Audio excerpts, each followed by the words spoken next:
बंद है समुद्रकूल मद दुकान। पुरी समुद्रकूल बालीनुलिया साहि रे एक विदेशी मद दुकान को बंद करने दीर्घ दिन हेब साहि बासिंदा पक्षर दाबी करा केही शुणु नथिले। किंतु आज साहि बासिंदा पक्षर जिलापाल समर्थ वर्मा को सही विदेशी मद दुकान बंद करने दाबी पत्र देवार 10 मिनिट पर विदेशी मद दुकान को बंद कर दिया जायछि। पुरीरू रमेश साहू को रिपोर्ट संभव टाइम्स।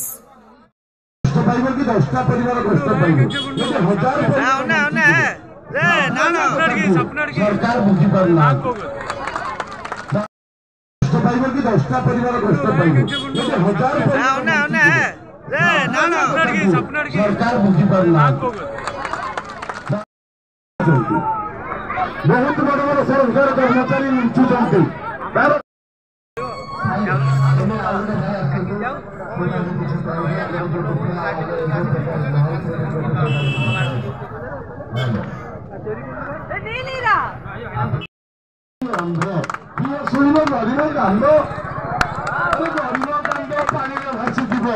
चारि जन पड़ी मरीज सरकार शोक गति